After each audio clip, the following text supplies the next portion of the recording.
Sir, ഒരു party നേതാവിനും ഈ ഗതി വരരുതെന്നാണ് ആഗ്രഹിക്കുന്നത്. കാരണം കോൺഗ്രസിന്റെ നേതാവ് പറയുകയാണ്, രാഹുൽ ഗാന്ധി പറയുകയാണ്, കോൺഗ്രസിൽ മുഴുവൻ BJP-ക്കാരാണ്, കോൺഗ്രസിൽ നിന്നുകൊണ്ട് അവർ BJP-ക്ക് വേണ്ടി പ്രവർത്തിക്കുന്നു, ഇനി അങ്ങനെ പ്രവർത്തിച്ചാൽ നടപടി ഉണ്ടാകുമെന്നാണ് രാഹുൽ ഗാന്ധി പറയുന്നത്. അതും പറഞ്ഞിരിക്കുന്നത് ഗുജറാത്തിലാണ്. കഷ്ടമെന്നല്ല, എന്താ പറയേണ്ടത്. ക്രിക്കറ്റ് കളിക്കാറുണ്ടാവുമല്ലോ, ക്രിക്കറ്റ് കളിക്കുന്നതിന് കൃത്യമായ ഒരു നമ്മൾ എടുക്കേണ്ട റണ്ണിൻ്റെ ലക്ഷ്യം അറിയാം. ആദ്യത്തെ ബോളിന് തന്നെ ഔട്ടാവുന്ന ഓപ്പണിംഗ് ബാറ്റ്സ്മാനും ക്യാപ്റ്റനും ആ ടീമിൻ്റെ ടെയിൽ എൻഡറോട് എന്തെങ്കിലും പറയാൻ അവകാശമുണ്ടോ? 11ാമത്തെ കളിക്കാരനോട് നീ കാരണം തോറ്റുപോയെന്ന് പറയാൻ പറ്റുമോ?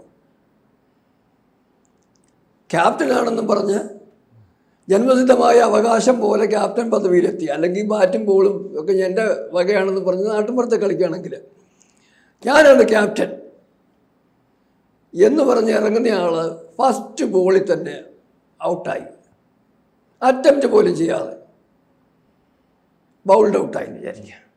അയാളാണ് പറയുന്നത് ഈ തോൽവിക്ക് കാരണം 11ാമത്തെ ടെയിൽ എൻഡറാണെന്ന് പറഞ്ഞു കഴിഞ്ഞാൽ ഇതാണ് ഉദാഹരണം. കാരണം ഗുജറാത്തിലെ കോൺഗ്രസ്സുകാരെന്ന് പറഞ്ഞാൽ 2014 ഇലക്ഷന്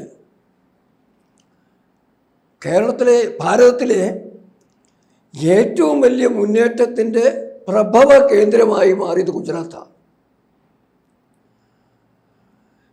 90കളുടെ അവസാനം തൊട്ട് 2014 വരെ നരേന്ദ്രമോദി മാതൃകാ ഭരണം കാഴ്ചവെച്ച് എല്ലാ വെല്ലുവിളികളെയും നേരിട്ട് 3 പ്രാവശ്യം മുഖ്യമന്ത്രിയായി തെരഞ്ഞെടുക്കപ്പെട്ട ഗുജറാത്തിൽ ആ കോൺഗ്രസ്സുകാർ അനുഭവിച്ചതെന്ന് ആലോചിച്ച് നോക്കി.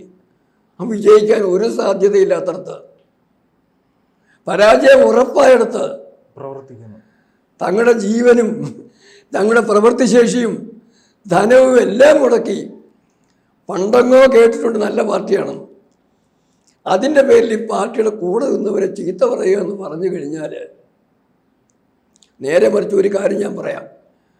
അവിടെ ചെന്നിട്ട് ഈ രാഹുൽ ഗാന്ധി പറയുകയാണ്, അടുത്ത ലോക്സഭാ തിരഞ്ഞെടുപ്പിൽ ഞാൻ നിങ്ങൾ പറയുന്ന മണ്ഡലത്തിൽ നിന്ന് ഇവിടുന്ന് മത്സരിക്കാൻ ആഗ്രഹിക്കുന്നു, ഗുജറാത്തിൽ നിന്ന്. നരേന്ദ്രമോദിയെയും അമിത്ഷായെയും ഞാൻ ഗുജറാത്തിൽ നിന്ന് പരാജയപ്പെട്ട് തിരിച്ചു വരും. അവരുടെ സംസ്ഥാനത്ത് നിന്ന്, അവരുടെ മണ്ണിൽ നിന്ന് MP ആയിട്ട് വന്നെങ്കിൽ മാത്രമേ, തിരഞ്ഞെടുക്കപ്പെട്ടെങ്കിൽ മാത്രമേ ഞാനിനി രാഷ്ട്രീയത്തിനുള്ളൂ എന്ന് പറഞ്ഞിട്ട് ധൈര്യമായിട്ടൊരു നിലപാട് രാഹുൽ എടുത്തിരുന്നെങ്കിൽ ആ സംസ്ഥാനത്തെ പ്രവർത്തകരൊപ്പം ഒത്തുനിന്നേനെ. അതിന് മാതൃകയുണ്ട്. 2014 ഇലക്ഷന് നരേന്ദ്രമോദി ഗുജറാത്തിൽ നിന്ന് വാരണാസിയിലോട്ട്, ഉത്തർപ്രദേശിലോട്ട് ചെല്ലുമ്പം അന്ന് BJPയുടെ ഉത്തർപ്രദേശിലെ അവസ്ഥ അത്ര നല്ലതൊന്നും ആയിരുന്നില്ല. അവിടെ പൊരുതി നേടിയാണ് സോണിയാഗാന്ധിയുടെയും രാഹുൽ ഗാന്ധിയുടെയും മുലായം സിംഗ് യാദവിൻ്റെയും അഖിലേഷ് യാദവിൻ്റെയും മായാവതിയുടെയും ഒക്കെ തട്ടകമായ ഉത്തർപ്രദേശിൽ പൊരുതി ജയിച്ചാണ് നരേന്ദ്രമോദി ഭാരതത്തിൽ ദേശീയ രാഷ്ട്രീയ പ്രസ്ഥാനത്തിന്, ദേശീയതയുടെ പക്ഷത്തിന്, NDAക്ക് വിജയിക്കുന്ന ഒരു സാഹചര്യം ഉണ്ട്. അല്ല, ഈ രാഹുൽ ഗാന്ധിക്ക് എന്താ ഈ പ്രവർത്തകരെ? ഞാൻ അത് തന്നെയാണ് പറഞ്ഞത്. രാഹുൽ ഗാന്ധി അതേ മാതൃക സ്വീകരിച്ചുകൊണ്ട് ഗുജറാത്തിലെ അണികളോട് നിങ്ങൾ തയ്യാറായിക്കൊള്ളൂ, ഞാൻ കൂടെയുണ്ട്, ഞാൻ അടുത്ത മത്സരം ഗുജറാത്തിൽ നിന്നായിരിക്കും എന്ന് പറയാനുള്ള ധൈര്യം ഉണ്ടെങ്കിൽ അവിടുത്തെ പ്രവർത്തകരുടെ കുറ്റം പറയാൻ അവകാശമുണ്ട്. അല്ലാതെ അവർ BJPയോടൊപ്പം നിൽക്കുന്നത് പറഞ്ഞു കഴിഞ്ഞാൽ, ഈ രാഹുൽ ഗാന്ധി നയിച്ച വിവിധ തെരഞ്ഞെടുപ്പുകളിൽ 90-ലധികം തെരഞ്ഞെടുപ്പുകൾ ഇദ്ദേഹം പരാജയപ്പെട്ടിട്ടുണ്ടെന്നാണ് ഒരു കണക്ക്. അങ്ങനെ ഈ നിരന്തര പരാജയങ്ങൾ ഉണ്ടായിട്ടും എന്തുകൊണ്ടായിരിക്കും നേതാക്കളും അതോടൊപ്പം തന്നെ അണികളൊന്നും ഇദ്ദേഹത്തിനെതിരെ രംഗത്ത് വരാത്തത്? അത് രണ്ടാമത്തെ വിഷയം. കാരണം അതൊരു കാര്യമുണ്ട്, അത് ഞാൻ കാര്യം പറയാം. പ്രധാന വിഷയങ്ങളുടെ അദ്ദേഹത്തിൻ്റെ പരാജയങ്ങളാണ്. ഈ പരാജയത്തിന് തുടർച്ചയായിരുന്നു. ആ തുടങ്ങി വെച്ചത് രാജീവ് ഗാന്ധി, അദ്ദേഹത്തിൻ്റെ അച്ഛൻ. 400-ലധികം വോട്ടിൻ്റെ ഭൂരിപക്ഷത്തിന് ലോകസഭയിൽ ജയിച്ചു കഴിഞ്ഞ രാജീവ് ഗാന്ധി 5 കൊല്ലത്തിനുള്ളിൽ കഴിഞ്ഞു. പാർട്ടിയുടെ അവസ്ഥ മോശമായി. അതിനുശേഷം ഒരിക്കലും പാർട്ടി 200-ലധികം സീറ്റിലേക്ക് പോയിട്ടില്ല. 2009 209 സീറ്റ് കിട്ടി സമ്മതിക്കുന്നു. എങ്കിലും പിന്നീട് 44 99 അമ്പേ പരാജയമാണെന്ന് സോണിയയും രാഹുലും പ്രിയങ്കയും റോബർട്ട് വധേരയും അവർ സ്ഥാപിച്ചു കഴിഞ്ഞു. അത് കൃത്യം. അവർക്ക് ഇപ്പം ആവശ്യമുള്ളതെന്ന് പറയുന്നത് നേരത്തെ അങ്ങ് തന്നെ സൂചിപ്പിച്ചതുപോലെ ഞങ്ങളല്ല ഇതിനൊന്നും കുറ്റക്കാര്. പരാജയത്തിൻ്റെ ഉത്തരവാദിത്വം ഗുജറാത്തിലെ പ്രവർത്തകർക്ക് അല്ലെങ്കിൽ UP-ലെ പ്രവർത്തകർക്ക് അവർക്ക് വീതിച്ചു കൊടുത്താൽ ഇവർക്ക് രക്ഷപ്പെടാമല്ലോ. അതിനപ്പുറമുള്ള കാര്യമൊന്നുമില്ല. അല്ല, എല്ലാ കാലത്തും പറയുന്നതുണ്ട് ഈ കോൺഗ്രസിന് സംസ്ഥാന ലെവലിൽ വലിയ രീതിയിലുള്ള പ്രാദേശിക നേതാക്കളുണ്ട്. ഈ രാഹുൽ ഗാന്ധിയും സോണിയാഗാന്ധിയും വന്നതിന് ശേഷം ആ പ്രാദേശിക നേതാക്കളെ പരമാവധി തുടച്ചു നീക്കിയത് കൊണ്ടാണ് കോൺഗ്രസിന്റെ ഈ പരാജയങ്ങൾക്ക് കാരണമായി പലരും വിലയിരുത്തുന്നത്. അതിലെന്തെങ്കിലും വസ്തുത ഉണ്ടോ? വസ്തുത ഉണ്ടല്ലോ. നമ്മളിരിക്കുന്നത് എവിടെയാ? കേരളത്തിൽ ഈ പറഞ്ഞ ഇന്ദിരാഗാന്ധി തൊട്ടുള്ളവർ ശ്രമിച്ചിട്ടും കോൺഗ്രസിലെ അടിത്തട്ടിൽ സ്വന്തം നിലപാടും രാഷ്ട്രീയ സ്വാധീനമുള്ള നേതാക്കന്മാരുണ്ടായിരുന്നത് കൊണ്ട് മാത്രമാണ്. ഇന്ദിരാഗാന്ധിയുടെ കാര്യത്തിൽ കരുണാകരനൊപ്പമായിരുന്നു ഇന്ദിരാഗാന്ധി, ആന്റണിക്കൊപ്പം ആയിരുന്നില്ല. എന്നിട്ടും ആന്റണിയും കരുണാകരനും പിടിച്ചു നിന്നു. സോണിയ വന്നതോട് കൂടിയിട്ട് കൃത്യമായും ആന്റണിയോടൊപ്പമായി, കരുണാകരനെതിരായി. എന്നിട്ടും രണ്ട് കൂട്ടരും പിടിച്ചു നിന്നു.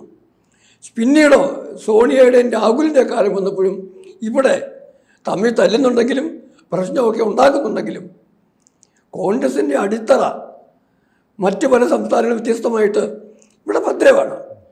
അതിന് ഇടതുപക്ഷത്തോടുള്ള വിരോധം ഒരു കാരണമായിരിക്കാം. എങ്കിൽ തന്നെയും കോൺഗ്രസ് ഇവിടെ ഏതെങ്കിലുമൊക്കെ രാഹുൽ ഗാന്ധി പറയാത്ത നേതാക്കന്മാർ ഇവിടെ ഉള്ളത് കൊണ്ടാണ് കേരളത്തിൽ ഇത്രയെങ്കിലും കോൺഗ്രസ്സിന് പിടിച്ചിക്കാനാവുന്നതും. രാഹുൽ ഗാന്ധിക്കാണെങ്കിലും പ്രിയങ്ക ഗാന്ധിക്കാണെങ്കിലും ഇവിടെ വന്ന് വയനാട് വന്ന് മുസ്ലിം ഭൂരിപക്ഷം പിന്തുണയോടുകൂടി ആണെങ്കിൽ പോലും MP ആകാൻ കഴിഞ്ഞു. മറ്റു പല സംസ്ഥാനങ്ങളുടെ അവസ്ഥ ഇതല്ല. അതിൻ്റെ ഫലമായിട്ടാണ് മധ്യപ്രദേശ് നമ്മൾ കണ്ടു, ജ്യോതിരാദിത്യ സിന്ധ്യ, ആസാമിലെ ഹേമന്ത് വിശ്വാസ്, UP-യിലെ ജിതേന്ദ്ര പ്രസാദ്, ബോംബെയിലെ മുരളീധര. ആ കൂട്ടത്തിൽ പോകാതിരുന്നിട്ടുള്ളത് സച്ചിൻ പൈലറ്റ് മാത്രമേ ഉള്ളൂ. ഇപ്പം പോകും, നാളെ പോകും എന്ന് പറയുന്നത് ശശി തരൂരും പോയിട്ടില്ല. മണിശങ്കരയ്യരാണെങ്കിൽ നിരാശയായിട്ട് കിടപ്പാണ്.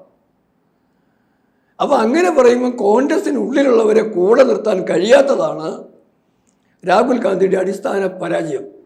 അതിനൊരു കാരണവുമുണ്ട്. അല്ല, ഇദ്ദേഹം ഇപ്പോൾ ഈ പ്രസ്താവനയിൽ നിന്ന് നമുക്ക് മനസ്സിലാക്കാൻ കഴിയുന്നത് കോൺഗ്രസ് പ്രവർത്തകർ ഒരു ചതിയന്മാരെന്നല്ലേ ഇദ്ദേഹം ഉദ്ദേശിക്കുന്നത്. അതെ, കോൺഗ്രസ് പ്രവർത്തകരെ അധിക്ഷേപിക്കും. ഇനിയും കോൺഗ്രസിനകത്ത് നിൽക്കുന്ന കോൺഗ്രസ്സുകാരെയാണ് പറയേണ്ടത്. ഇത്രയും മോശമായിട്ട് ഗുജറാത്തിൽ ഞാൻ ആദ്യം പറഞ്ഞ ഈ ബുദ്ധിമുട്ടുകൾ മുഴുവൻ സഹിച്ചു നിന്ന, എല്ലാ പ്രതിരോധത്തെ അതിജീവിച്ചുകൊണ്ട് കോൺഗ്രസ്സുകാരായി ഗുജറാത്തിൽ ജീവിച്ച കോൺഗ്രസ്സുകാരെയാണ്, രാഷ്ട്രീയ പ്രവർത്തനം നടത്തിയ കോൺഗ്രസ്സുകാരെ ഇതുപോലെ അധിക്ഷേപിക്കുന്ന രാഹുൽ നാളെ എന്തെങ്കിലും അബദ്ധവശാൽ അധികാരത്തിൽ ഏറിക്കഴിഞ്ഞാൽ കേരളത്തിലെ KC വേണുഗോപാലിനെയും രമേശ് ചെന്നിത്തലയൊക്കെ സോണിയാഗാന്ധി കരുണാകരനോട് കാണിച്ച പോലുള്ള ധിക്കാരം, അഹങ്കാരം 3 ദിവസം പോയി കാത്തിരുന്നു തണുപ്പത്ത്. കരുണാകരൻ അവിടെ പോയിട്ട് ഇയാൾക്കൊരു ദർശനത്തിന് വേണ്ടി.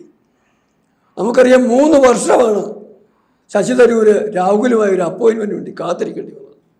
അവിടെ എനിക്ക് രാഹുലിനോടുള്ള വിരോധം, എനിക്ക് പുച്ഛം തോന്നുന്നത് ശശി തരൂരിനോടാണ്.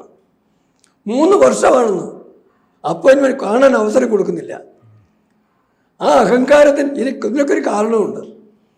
കാരണം എന്ന് പറഞ്ഞാൽ രാഹുലിനെ ഇന്ന് നിയന്ത്രിക്കുന്നത് ഭാരതത്തിനുള്ളിലുള്ള ശക്തികളെ അല്ല, പ്രത്യേകം ചൈനയുമായിട്ടുള്ള ആ ഒരു കരാറൊപ്പിട്ടല്ലോ, അതിനുശേഷം നിയന്ത്രിക്കുന്നത് കൃത്യമായും അർബൻ നക്സലുകളാണ് നിയന്ത്രിക്കുന്നത്.